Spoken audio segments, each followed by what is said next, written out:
In this 10 Fundamentals video lesson, we'll walk you through some tips for staying safe online. We'll also be teaching you about sensitive personal data, what it is, and how you can keep it safe online. Finally, we'll teach you how to use your data privacy rights to further protect your personal data online. Let's get to it. Here are our top tips for keeping your online account secure. Number 1, be mindful of what you share online. Avoid making public posts that include sensitive details. Next, create strong passwords. And stay informed about platform features on 10 Fundamentals like safety and privacy settings. Finally, recognize and report suspicious activity to us at support@10fundamentals.com. Some other important tips include keeping software and devices updated, educating yourself on online threats, connecting with others responsibly online, and exploring our safety resources and tools in the DataWise Center. So, what is sensitive personal data? It refers to information that, if exposed or misused, could result in harm, discrimination, or significant personal distress. Examples of sensitive personal data include financial information like bank account details or credit card info. Another example is health information, which includes medical records or prescription info, and it can also include things like social security numbers, passport numbers, biometric data, personal relationship info, and location info.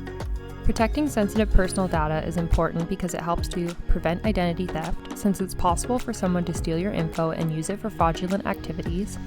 It also helps to avoid financial loss, since financial information, if exposed, can lead to unauthorized transactions.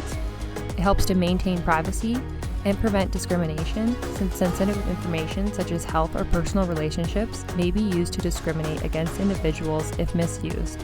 And finally, it can help to protect personal safety, since location info, if in the wrong hands, can compromise a user's personal safety. With that being said, there are key pieces of sensitive data which you should never share online.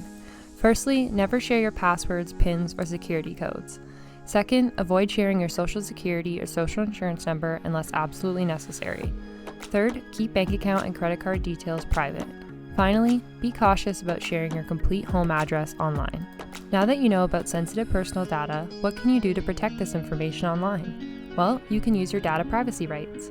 Data privacy rights help you protect your online personal information by giving you the right to regularly access and correct the data a company has about you, request and transfer data a company has about you to another platform, request the deletion of unnecessary or outdated data, withdraw consent for the processing of your data by a company, request the removal of certain data from online platforms, and opt out of unwanted marketing communications from a company. By understanding how to keep your personal info safe and exercising your data privacy rights, you can better protect your online personal info and maintain control over how that info is used. Learn about and exercise all of your data privacy rights with the DataWise Center at 10fundamentals.com/datawise. Thanks for watching, and stay tuned for more video lessons by 10 Fundamentals.